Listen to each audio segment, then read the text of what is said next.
तो आपको सीधे लखनऊ लिए चलेंगे, जहां जन सेवा केंद्रों के माध्यम से परिवहन सेवाओं का शुभारंभ किया है सीएम योगी आदित्यनाथ ने। तो वही इस दौरान क्या कुछ करे वो भी आपको सुनवाते हैं। सीओपी श्रीवास्तव जी, विधान परिषद सदस्य श्री मुकेश शर्मा जी, श्री रामचंद्र प्रधान जी, श्री योगेश शुक्ला जी, प्रमुख सचिव परिवहन श्री अमित गुप्ता जी, आज के समारोह में उपस्थित उत्तर प्रदेश परिवहन निगम से जुड़े हुए सभी अधिकारीगण, पीपीपी मोड पर जो बस स्टेशन बनाए जा रहे हैं उसके निर्माणकर्ता और उपस्थित अन्य बहनों और भाइयों, आज हम सब यहां पर एक अच्छे माहौल में इंदिरा गांधी प्रतिष्ठान के इस जुपिटर हॉल में बैठे हैं। आपने देखा होगा, यह अपने आप में एक मॉडल है। ये जुपिटर हॉल लखनऊ विकास प्राधिकरण ने फिर से रिनोवेट किया है। पैसा लगाया है तो पैसा कमाया भी है। 4 वर्ष में 32 करोड़ रुपए से अधिक की आय अकेले इस सभागार से लखनऊ विकास प्राधिकरण को हुई है।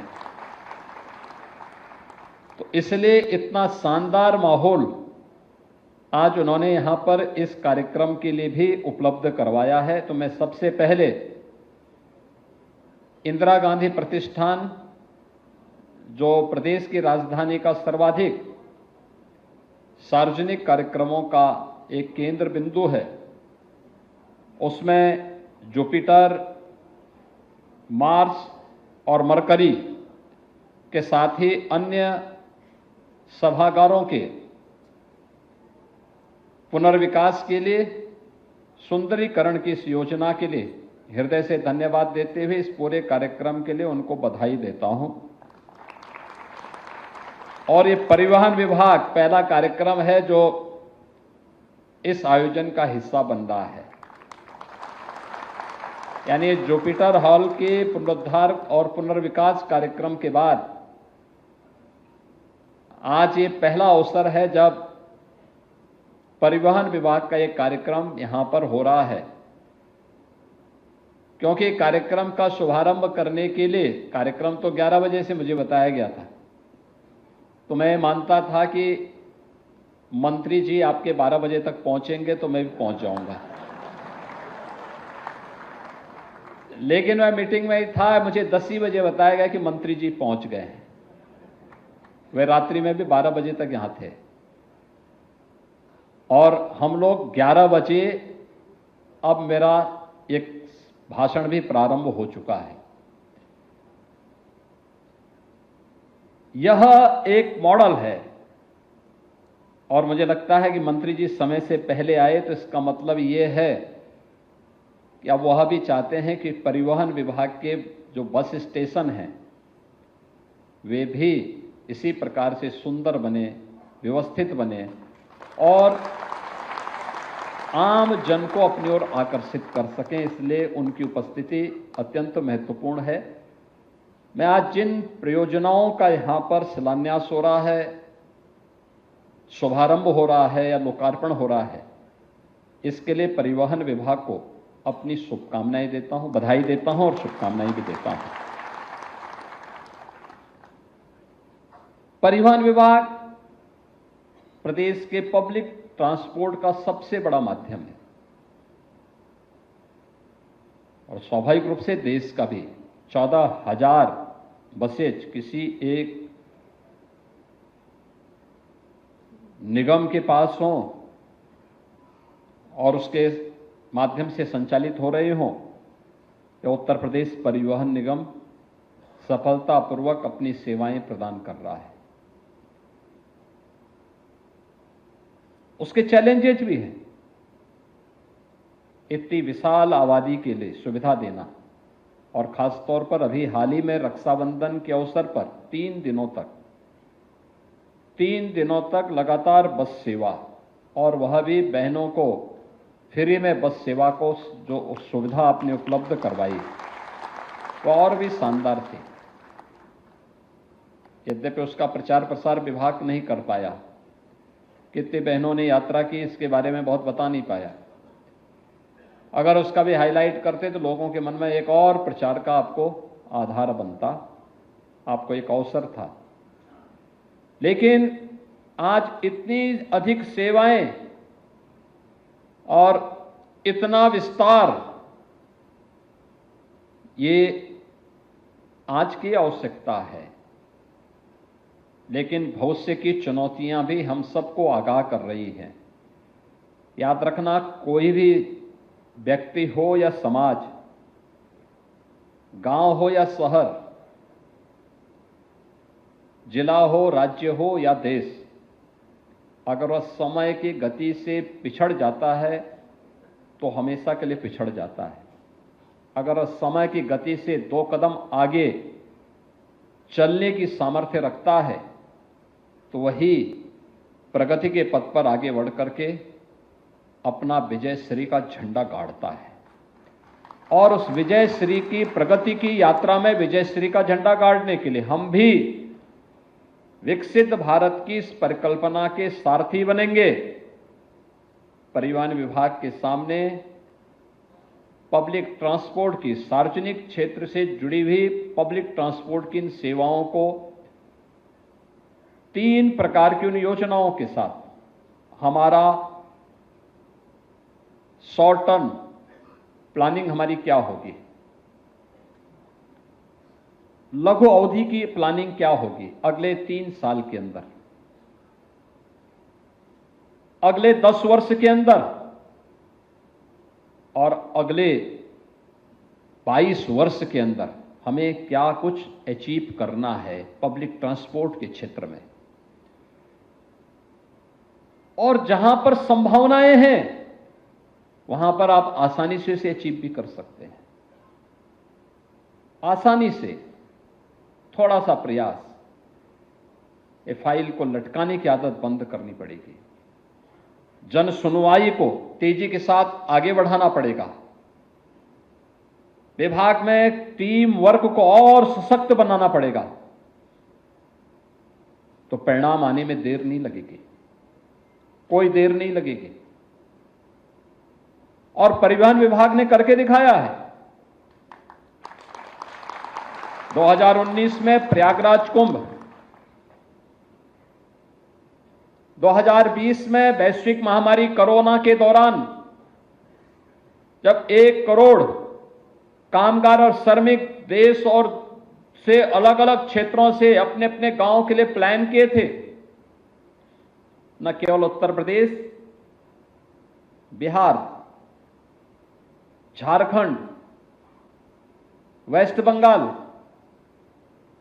उड़ीसा, असम, इन सभी राज्यों से जुड़े हुए कामगार और श्रमिक इन 6 राज्यों से, उत्तर प्रदेश में सर्वाधिक थे, फिर बिहार के थे, वेस्ट बंगाल के थे, झारखंड थे, उड़ीसा था, असम था। वहां के लोगों को, उत्तर प्रदेश वासियों को उनके गांव तक और उत्तर प्रदेश के बाहर के जो कामगार और श्रमिक थे उन्हें उत्तर प्रदेश की बॉर्डर तक, सीमा तक।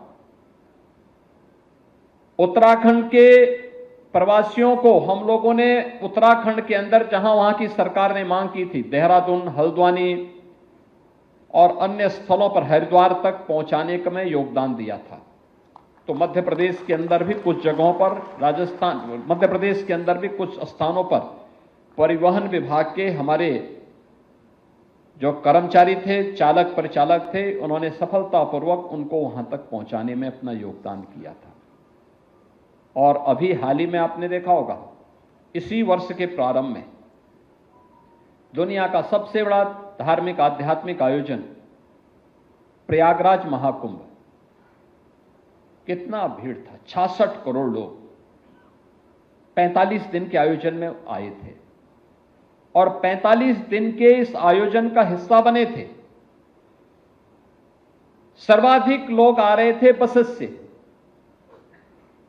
अपने अपने वाहन से आ रहे थे, बसेस से आ रहे थे। परिवहन निगम भी लगातार काम कर रहा था, लेकिन जब रेलवे स्टेशन पर अचानक भीड़ होती थी तो रेलवे स्टेशन से उन्हें प्रयागराज से बाहर तक पहुंचाने के लिए परिवहन निगम का बेड़ा हमेशा सतर्क रहता था, कार्य करता था, मजबूती के साथ लगा रहता था। और इसीलिए परिवहन विभाग को हम लोगों ने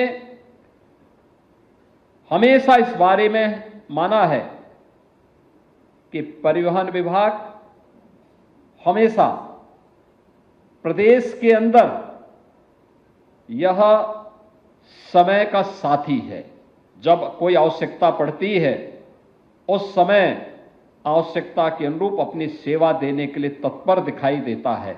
और इसलिए राज्य सरकार ने समय समय पर परिवहन विभाग के पुनर्विकास के लिए, उनके पुनरुद्धार के लिए अपनी योजनाओं को खुले और मुक्त हस्त से उन्हें सपोर्ट भी किया है। आज उन्हीं सेवाओं को और बेहतर बनाने के लिए बहुत सारे कार्यक्रम यहां पर प्रारंभ किए गए हैं, जिसमें जन सेवा केंद्रों के माध्यम से परिवहन सेवाओं को उपलब्ध कराने के कार्य का शुभारंभ भी हुआ है। और परिवहन विभाग के माध्यम से सीएससी के साथ एमओयू भी हुआ है, यानी एक कॉमन सर्विस सेंटर के माध्यम से भी आम जन को उसकी सुविधा उपलब्ध हो सके, वह अपनी जरूरत के हिसाब से परिवहन विभाग से जुड़ी हुई सेवाओं का उपयोग कर सके। आज ये एमओयू यहां पर संपन्न किया गया है। आईआईटी खड़गपुर और परिवहन विभाग के बीच में एमओयू, यह इस विभाग में तकनीक का उपयोग करते हुए सड़क सुरक्षा के मानकों को कैसे हम आज नेशनल एवरेज से भी अच्छा करने में सफल हों, जो हमारे लिए एक चुनौती बनी हुई है, उसका भी एक एमओयू यहां पर संपन्न हुआ है। इंटरनेशनल ड्राइविंग परमिट की एक नई बुकलेट का भी विमोचन हुआ है और सरल परिवहन हेल्पलाइन का भी 149 की हेल्पलाइन भी जारी हुई है। 149 की हेल्पलाइन एक सामान्य पैसेंजर के लिए बहुत महत्वपूर्ण है, क्योंकि जब आपने डिजिटल बस ट्रैकिंग ऐप का शुभारंभ कर दिया है तो ये ऐप के साथ साथ हेल्पलाइन एक सामान्य नागरिक को अत्यंत मदद करेगा अपने परिजन के बारे में, अपने नातेदार रिश्तेदार के बारे में कि वह व्यक्ति कहां पर पहुंचा है, कहां पे व्यवस्था है, क्या सुविधाएं हैं। आज यहां पे इसके साथ ही पीपीपी मोड के अंतर्गत जो हम लोगों ने बस स्टेशनों को यहां पर प्रदेश के अंदर बनाया है, उनका उद्घाटन और शिलान्यास का कार्यक्रम भी हो रहा है, जो 82 करोड़ रुपए की लागत से हैं। और पीपीपी मोड पर विकसित किए जाने वाले जो बस स्टेशन हैं, 23 बस स्टेशन हम लोगों ने अब तक इसके लिए अनुमोदन कैबिनेट से दिया है, जिसमें से 7 का शिलान्यास हो रहा है, लेकिन शेष 16 भी तत्काल तैयार हो जाएं। इसके साथ ही हर जनपद में जाना है तो 54 ऐसे अन्य बस स्टेशन भी इंतजार कर रहे हैं, जहां पर पीपीपी मोड पर हमें वर्ल्ड क्लास इंफ्रास्ट्रक्चर विकसित करना है। एक छत के नीचे बस स्टेशन भी होगा, रेस्टोरेंट भी होगा, यात्री चालक परिचालक की सुविधा, उनके लिए भी फैसिलिटेशन सेंटर होगा, तो वहां पर होटल आदि की सुविधा भी हो। कोई व्यक्ति, कोई पैसेंजर आया है, उसको ठहरना है, उसकी सुविधा हो, पार्किंग की उचित व्यवस्था भी हो। ये सभी चीजें हमें इसके माध्यम से विकसित करनी होंगी। एडीटीसी के 4 नवीन केंद्रों के प्रमाण पत्र भी यहां पर आज जारी किए गए हैं। आरबीएसएफ के 4 नवीनतम केंद्रों के भी प्रमाण पत्र आज यहां पर जारी किए गए हैं और 4 नवीनतम ऑटोमेटेड टेस्टिंग सेंटर के निवेशकों को भी प्रमाण पत्र वितरित किए गए हैं। जन सेवा केंद्रों के माध्यम से परिवहन सेवाएं उपलब्ध कराने के विषय में भी यहां पे प्रमाण पत्र दिए गए हैं और राष्ट्रीय ग्रामीण आजीविका मिशन के अंतर्गत महिला स्वयंसेवी समूह को से जुड़े हुए 3 महिलाओं को भी जो योग्य थी, दक्ष थी, उन्हें नियुक्ति पत्र भी यहां पर वितरित किया गया है। ये इन सबके साथ साथ इलेक्ट्रिक बस सेवा भी आज कुछ क्षेत्रों में प्रारंभ हो रही है। यानी इतना सब कुछ होने के बाद भी हम इस बात को हमें ध्यान में रखना होगा कि कुछ चीजें हैं जिसको हम लोग और अच्छा कर सकते हैं, बहुत अच्छा कर सकते हैं। एक सड़क सुरक्षा हमारे सामने एक चैलेंज बना हुआ है, सड़क सुरक्षा। और बार बार हम इस बात को कहते हैं कि सड़क सुरक्षा, सड़क पर चलने वाले एक एक व्यक्ति की सुरक्षा हमारी जिम्मेदारी बनती है। इसके प्रति जागरूकता पैदा करना, आम जन को जागरूक करना, आम जन को इसके प्रति सतर्क बनाना, उसके लिए उन्हें मानसिक रूप से तैयार करना। कोरोना कालखंड में वैश्विक महामारी के दौरान 3 वर्ष में हम लोगों ने जितने लोगों को नहीं खोया, उससे ज्यादा लोग हम हर वर्ष सड़क दुर्घटनाओं में खोते हैं और नौजवानों को खोते हैं। परिवार का परिवार समाप्त हो जाता है। एक चुनौती है ये समाज के लिए, प्रदेश के लिए, देश के लिए। केंद्र की सरकार भी और माननीय उच्चतम न्यायालय भी कई बार चिंता व्यक्त कर चुका है कि सड़क सुरक्षा हमारे लिए एक चुनौती है, लेकिन जागरूकता का अभाव, बेहतर समन्वय को बनाए रखते हुए व्यापक जन जागरण के माध्यम से हम इसको फेज वाइज न्यूनतम स्तर पर लाने में सफल हो सकते हैं, न्यूनतम स्तर पर लाने में सफल हो सकते हैं। याद करिए, अगर आपके कारण किसी पैसेंजर की जान बचती है तो प्रचार आपका अच्छा होगा, लोगों के मन में एक सुरक्षित यात्रा की अवधारणा परिवहन निगम के बारे में बनेगी। आपके कारण अगर कहीं लापरवाही के कारण किसी यात्री की जान जाती है तो परिवहन निगम की बस सेवा भी बदनाम होती है और साथ साथ आपको आर्थिक हानि भी होती है। यानी आपको कंपनसेशन भी देना होता है। यानी दोहरे लाभ भी हैं तो दोहरे नुकसान भी है। अंततः भुक्तभोगी पूरे परिवहन विभाग को होना पड़ता है। हमारा प्रयास होना चाहिए कि जिनको भी हम ड्राइवर के रूप में रखते हैं, जिनके हाथ में भी बस की स्टीयरिंग दे रहे हैं, उनका नियमित रूप से मेडिकल और फिजिकल फिटनेस उनका होता रहे। नियमित रूप से हर 3 महीने में कैंप लगाइए, हर 3 महीने में उनकी मेडिकल फिटनेस के कार्यक्रम प्रारंभ होने चाहिए और खासतौर पर आंखों के चश्मे तो जरूर दिखवाइए, क्योंकि पता लगा कि सामने दिखाई नहीं दे रहा और फिर भी स्टीयरिंग पकड़ करके चले जा रहे हैं, अंदाजे से चले जा रहे हैं। अंदाजे से आप किसी कार्यक्रम का हिस्सा बन सकते हैं, लेकिन सड़क पे बस लेकर के चल करके दूसरों की सुरक्षा के साथ खिलवाड़ करने की छूट नहीं दी जा सकती है और इसको हमें ध्यान में रखना होगा।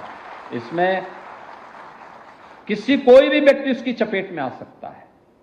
आपके हमारे परिचित कोई भी हो सकते हैं। हमारे लिए वो प्रदेश का नागरिक है, प्रदेश का बाहर का भी तो हमारा अतिथि है। उसके प्रति भावनात्मक लगाव हमारे मन में होना चाहिए और उसकी सुरक्षा, उसकी संरक्षा ये हमारी नैतिक जिम्मेदारी बनती है। हम उस जिम्मेदारी को अगर लें तो एक इस सड़क सुरक्षा के बारे में व्यापक जन जागरूकता और IIT खड़गपुर इसमें अच्छा योगदान दे सकता है और हमारा प्रयास होना चाहिए कि हम IIT के साथ बैठें हम लोग टेक्नोलॉजी का बेहतर उपयोग करें, यूपी पुलिस का भी सहयोग लें, परिवहन विभाग के अधिकारी भी उसमें सहयोग करें, पीडब्ल्यूडी, नगर विकास और अन्य विभागों के साथ भी बेहतर समन्वय हो। हम देखें किन कारणों से ये हो रहा है। संस्थाओं को भी, इंस्टीट्यूशन को भी हमें अपने साथ सहभागी बनाना पड़ेगा। ट्रैफिक के नियमों के बारे में बेसिक और माध्यमिक शिक्षा से जुड़े हुए संस्थान, स्कूलों में व्यापक जन जागरूकता का कार्यक्रम बने। हेलमेट पहन करके चलने से कैसे लोगों की जान बच सकती है, शराब और पी करके या नशे में बस चलाना कितना खतरनाक हो सकता है, ओवर स्पीडिंग कैसे खतरनाक हो सकती है। अगर हम वाहन के फ्रंट सीट पे बैठे हैं तो सीट बेल्ट कैसे हमारे लिए सुरक्षित हो सकती है। इन सब के बारे में अगर हम विजुअल मीडिया के माध्यम से, डिजिटल मीडिया के माध्यम से, प्रिंट मीडिया के माध्यम से, सोशल मीडिया प्लेटफॉर्म के माध्यम से व्यापक प्रचार प्रसार करें, बहुत सारी जानों को बचा सकते हैं, बहुत सारी जानों को बचा सकते हैं। याद रखना, बहुत बार कानून लोगों को बुरा लगता है, लेकिन याद रखना यही कानून अंततः आपकी सुरक्षा और आपके संरक्षण का आधार बनता है। यही कानून बनता है। जब आप इन्फोर्स कर रहे होते हैं, जब आप लोगों को बता रहे होते हैं कि भाई नशे में गाड़ी मत चलाइए, हो सकता है कोई नशे का आदी व्यक्ति उस समय बुरा मानता हो, झगड़ा करता हो।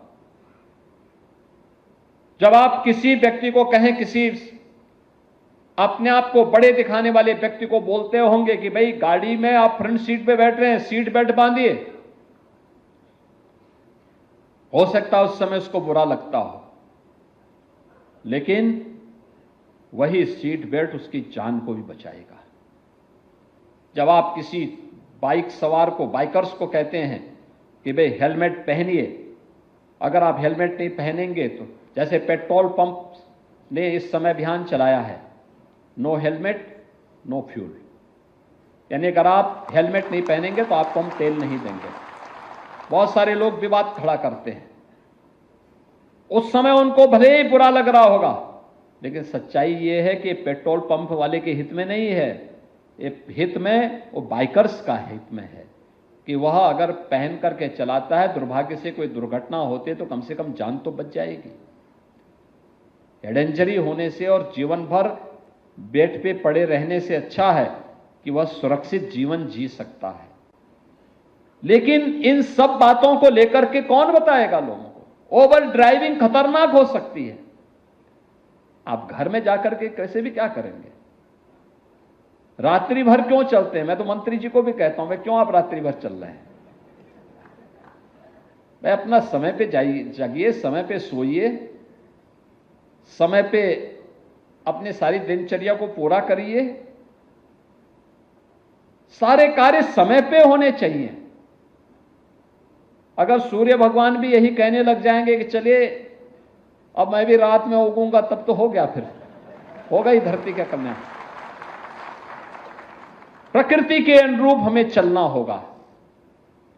प्रकृति के अनुरूप चलने के लिए हमें तैयार होना होगा। हर व्यक्ति को इस अभियान का हिस्सा बनाना होगा। क्या गांव, क्या शहर, क्या नौजवान, क्या बुजुर्ग, क्या महिला, क्या पुरुष, ये सभी लोग जब जुड़ेंगे तब हम सड़क सुरक्षा के लक्ष्यों को प्राप्त कर पाएंगे। और ये आज एक ज्वलंत समस्या है, प्रदेश की भी, देश की भी। इस पर हमें अपने आप को तैयार करना होगा और मानना मेरा है ये संभव है। हमने उत्तर प्रदेश पुलिस से इसके बारे में कहा था कि थोड़ा इसके बारे में काम करिए। उन्होंने एक ऐप विकसित किया,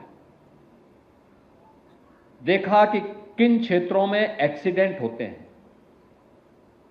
और उस पर उत्तर प्रदेश पुलिस ने कार्य करके उस ऐप को अप्लाई किया, कार्य किया। वहां पर पुलिस की ड्यूटी भी लगाई और अन्य तरीके से भी कार्य किए। परिणाम क्या रहा? अवेयरनेस का परिणाम क्या रहा? जहां महीने में 18 दुर्घटनाएं होती थी, उस स्पेसिफिक स्थल पर